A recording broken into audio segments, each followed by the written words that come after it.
I know I said many times my next video would be a Roblox iceberg video, but I just couldn't not do a ranking about this hunt event that has been going on this site. This time, and after completing the 100 hunt quest, on my main account no one knows it exists.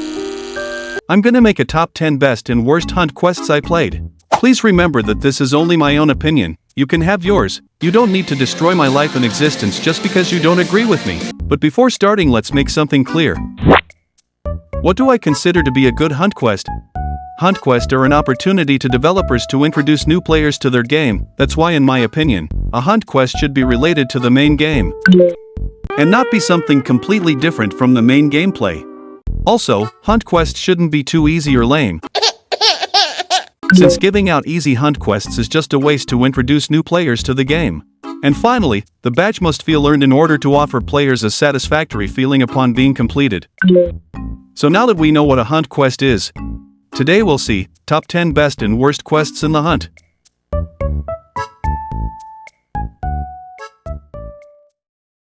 Are you high? Why are we going so fucking fast, nigga? We stopped though. Yeah, what? Okay, so, I really disliked the hunt quests that were all about collecting eggs around the map.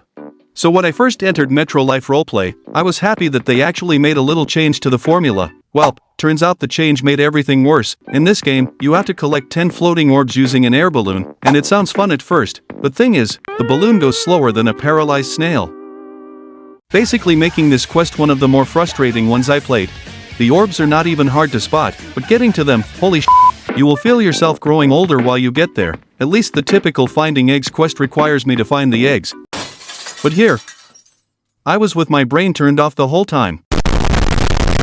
Not frustrating or anything, just outright boring.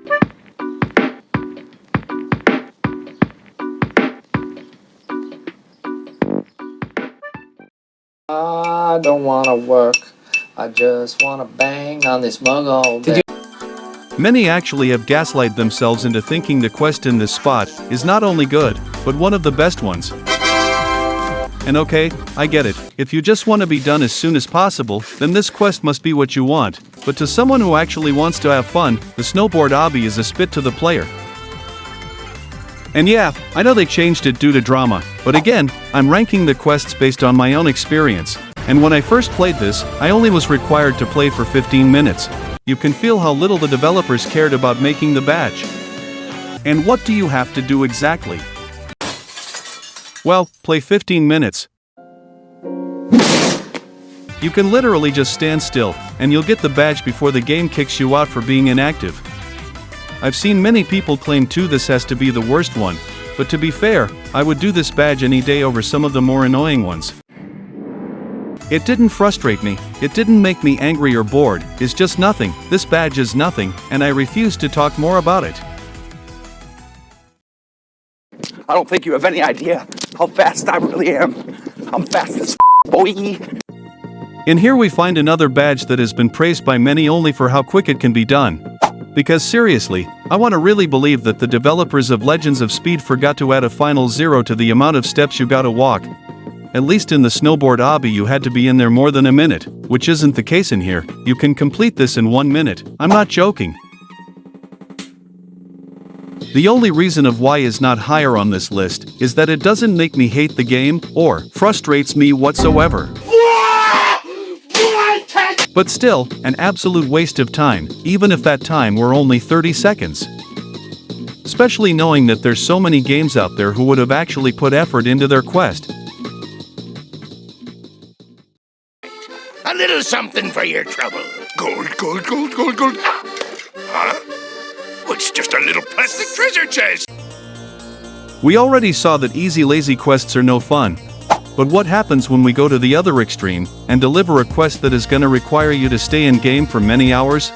Simple. We get Treasure Hunt Simulator. Pero que hijos de sus chingadas vergas es esta mierda. Holy shit, mother god. Listen fellas, I know I said it's important that we actually get to play the game during a hunt quest, but what this game did is outright criminal.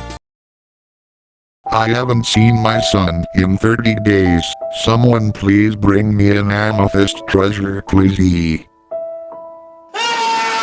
You need to find and break 3 types of chest, and the first 2 are actually not that painful to get, but the third one, holy mother, the third amethyst chest, not only is very rare, but it also appears in extremely low levels, meaning you'll have to have good a powerful shovel to get there. Both me and my friend went through 3 hours of pain and trauma to get this damn badge. Because you better hope someone in your game decides to give you a gift, or search the chest for you, because if not, and even if the game can be fun, trust me, it gets repetitive quite fast, especially after 2 hours of doing the same action. Immens Messi, encara Messi, encara Messi, encara Messi, encara...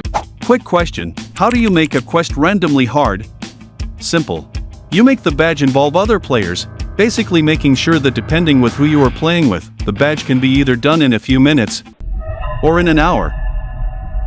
And from all of those games that require you to depend on your partners, none of them was as painful and traumatic as Fusion Football 2. The goal is simple. Block a player, and attempt to catch a throw. The first one is pretty easy, all you gotta do is get near the player with the ball, and then break his legs by running into him. The problem comes with the second requirement. The only way to catch a ball in this game is by having your partner to throw it at you. And maybe by having a normal human being as a partner this could be easier. Problem is, I happen to have a human-looking pole as my partner. I cannot express enough the minutes of life I wasted waiting for my partner to pass me the ball. That guy stood still half the match, and only moved once to attempt a touchdown, in our own field. Don't be stupid like me, make this one with a friend.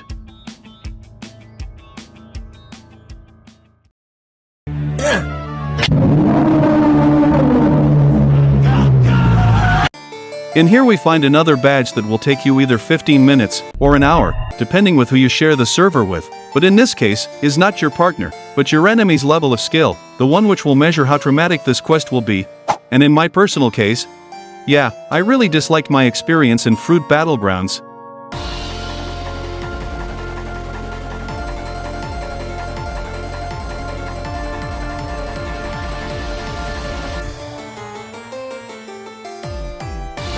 The badge is simple, reach level 15 and get 2 kills in a row without dying. Sounds easy, right? That depends in your server, and in this game, most of players don't know the sun is a thing, and as a result, they can obliterate you with one mere click of their dirty mouse. Some of the more advanced players also will target the newbies. And why? No reason, they are just evil. This next that you don't have your more powerful abilities unless you grind hard, makes this quest one of the ones I suffered the most. Do this one with a friend too, and make sure the big boys of the server don't know where any of you are. I'm just kidding, kid. Welcome to hell. Enjoy the bike. When I first played Bike of Hell, I really had a terrible time. Not because the difficult track, since as we'll see in the top 10 best hunt quests, I do enjoy a difficult challenge when the difficulty is well done, and not unfair. What really annoyed me here, was that for some bizarre reason, a rainbow mode can be randomly activated if a player gets it in the roulette, and this mode basically makes you unable to see where the f you're going. And listen fellas, I'm not picky. I said the track being hard is fine for me, but this crap. This is unfair. Because no matter the amount of skill, or the hours I put into this game, I will not develop echolocation. So when I finally got lucky, and got the badge, I was pretty sure that was going to be the worst experience I had in the hunt while riding a bike. Well, turns out I was wrong. Because Obby but you're a bike's badge, is somehow even worse. To get the badge in here you need to do 3 things. The first one is completing World 1 under a time of 13 minutes.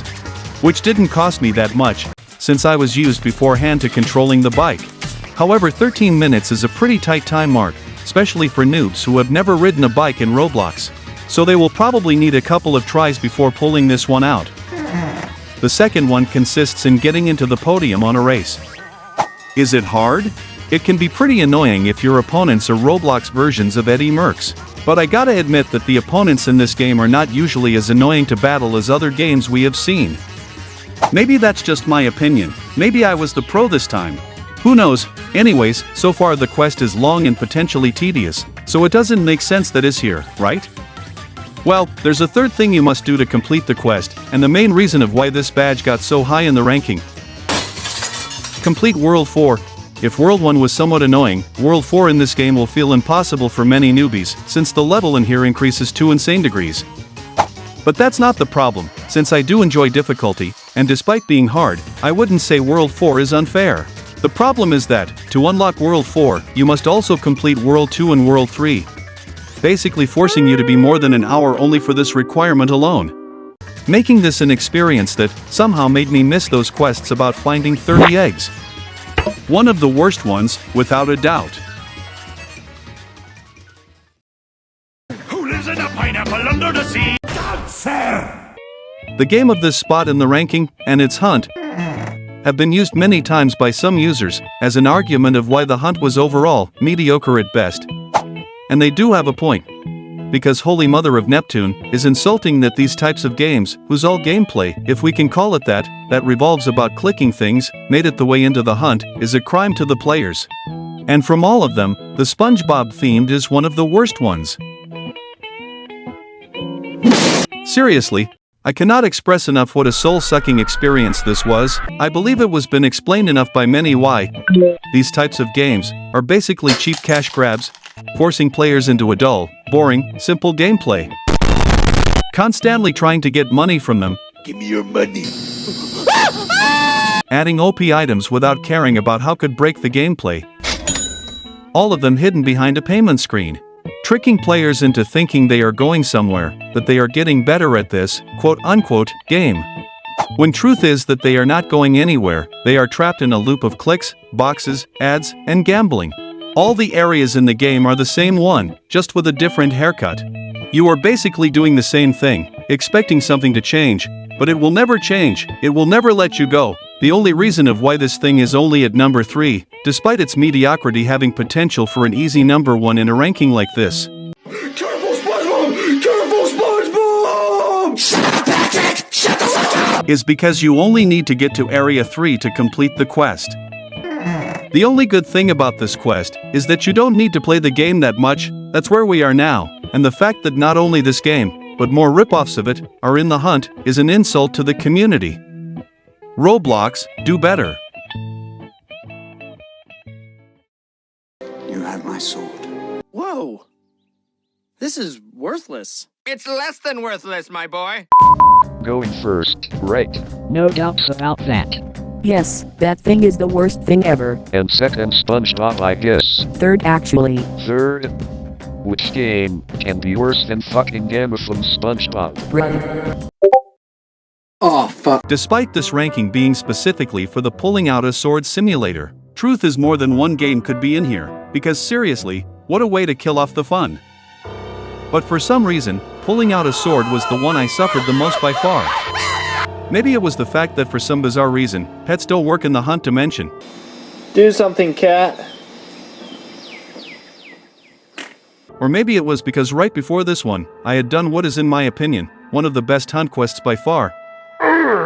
But this fucking game really got to my nerves in a way other simulator games can only dream of doing. I'm not gonna stay for too long in this one, since everyone and their obese mother already knows why this game sucks so bad, and I'd like to repeat, having these things instead of actual games really says something about Roblox.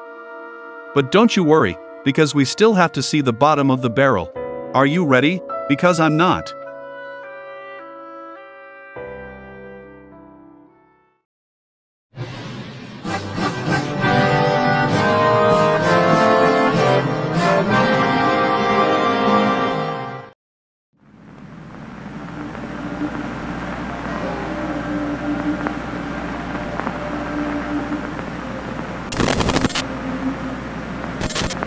Wake up, wake up, wake up, wake up, wake up.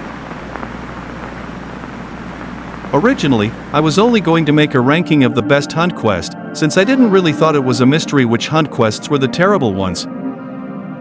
But after having to experience the quest from the game which takes the crown of this rotten ranking, I knew that I just needed to talk about it. Because the fact that this thing was not only let into the hunt, but also allowed to keep their quest throughout the entire hunt, is worrying to say the least. No other quest in the entirety of the hunt has broken me as much as this one, to the point that even while having a competence as tough as the ones we saw. Games which, despite their mediocrity, carelessness, and desire of money, being ideal contenders to be the number one in a ranking like this, they still never stood a chance next to the game in this spot of the ranking. A quest that may easily be, in my opinion, the single worst thing to have ever been added to an egg hunt. Ladies and gentlemen who made it this far, I present you the Hunt Quest from Pet Simulator 99.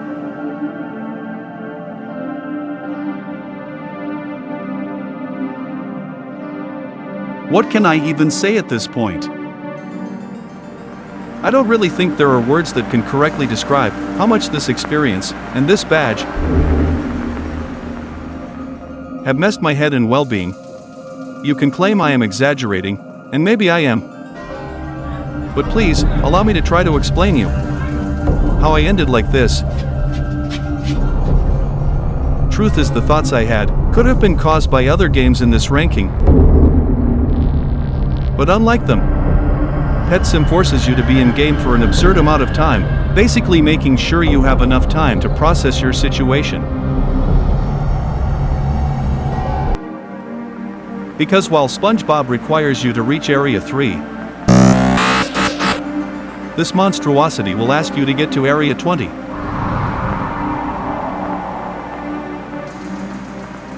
So simple requirement, but you have just no idea what this means. You are not under an hour, or even 3 hours of grinding. Truth is, you will be spending here most part of your day, only for this badge, only for one more token to add to your collection. And why? Why are you even here? Similar questions rounded my head during the many hours I spent as a prisoner in this game, a prisoner of my own greed. No game in this ranking, or hell, in my entire life, has managed to get me into this state. I started to questionate what the hell I was doing. Why, instead of hanging out with friends, of doing work for my school, of doing anything else at all, was I starting at a monitor, dead inside, doing something I didn't even wanted to do? Summarizing my thoughts in one simple question: what was I doing with my life? As someone who has never been very comfortable with who I am, the thought of what my friends, or parents, would have upon seeing what I was doing messed me up a little too much. To the point that this was the only game in the entire hunt I had to quit playing before finishing, because I just couldn't keep going. Many will maybe complain about the sudden tone this video took for this entry alone, one of horror and darkness, but truth is, this is a tone that matches how I felt playing this thing. This ranking was never a competition, it was an excuse. An excuse for me to open myself about what this game awoken inside me. Because more than likes, money, or Robux, this thing steals time. This thing steals life. Pet Simulator 99 gets the #1 spot of this ranking, and this quest is a representation of what I hate about myself, and a constant reminder of how truly terrible Roblox's games can be. Because let's be fair, this thing was not in the hunt for being a great game. Roblox claimed that they did this for the community, but if that was the case, they would have added actual games, and not money machines dressed as such. They only wanted games that made money, to even make more money. Because that's what they are. A company first, and everything else second. If deleting your account, if causing you trouble somehow made money for them, they wouldn't even questionate the trust you had put in them, they would make your life a living hell. Because you are as valuable as the amount of money you give them. For them, you are a statistic first, and a human being second.